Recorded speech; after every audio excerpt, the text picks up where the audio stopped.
बिस्मिल्लाहिर्रहमानिर्रहीम अस्सलाम वालेकुम। लो जी, मेहनत दे सिर ते सरदारियां वा ते फार्मर जिहड़ा ना उन्हें कुछ तो यूरिया लै लिया वा। यूरिया का बोरा भी कोल पिया होया वा। यह यूरिया का बोरा ते दूसरा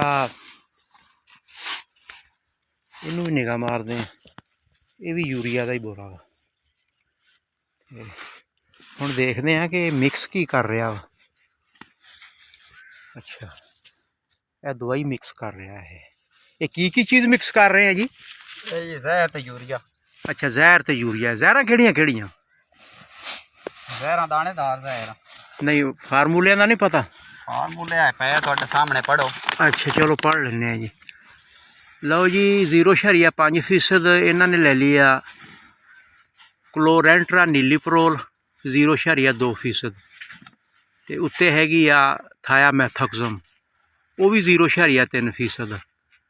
तो मजमूई तौर पर 0.5% जहर हो गई है। तो विच इन्होंने मिला लिया वा फिप्रोनिल, है जिहड़ा ते नाल एमामैक्टिन बेंजोएट। फिप्रोनिल 0.3% WW ते एमामैक्टिन जिहड़ा वा वो 0.5% WW। और कंडा भी नाल रखी बैठे आ। मतलब हर किले नूं ना ये तोल के पिमैश करके ते फिर ये जहर पा रहे हैं।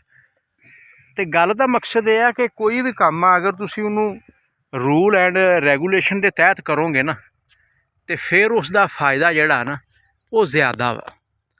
हुण देखो ना कि परले कार्नर ते चला गया फार्मर, तो हुण इसका छट्टा लाऊगा। तो जिहड़ी थोड़ी मकदार दे विच चीज़ होवे ना, उहदा छट्टा लाउणा मुश्किल हो जाता। हुण इन्हां ने तकरीबन अद्धी बोरी यूरिया की जिहड़ी है ना वो नाल ले ली है। तो ये हुण दोनों चीज़ां नूं ये मिला लैणगे तो एक तां तने की सुंडी तो महफूज रहेगा, दूसरा इन्हां दी जिहड़ी मूंजर है ना वो सुक्की नहीं निकलेगी। तो झोना भी लश ग्रीन हो जाएगा। तो एवरेज किवें ना ये ज़्यादा लैणगे। तो गल करन दा मकसद यही है, फोकस ये है कि अगर तुसीं अच्छा काम करना चाहते हैं ना तो फिर अच्छी मैनेजमेंट के जरिए ही अच्छा काम होना वा। अगर तुहाडी मैनेजमेंट अच्छी है ना तो फिर तुहाडी पैदावार बहुत अच्छी आएगी। तो फिर ही तुहानूं उसका रेट भी अच्छा मिलेगा। म्यार और मकदार दोनों चीज़ां अगर चंगियां होणगियां ना तो फिर उसका रेट बाज़ार च तुहानूं सोहना मिल जाएगा, अच्छा मिल जाएगा।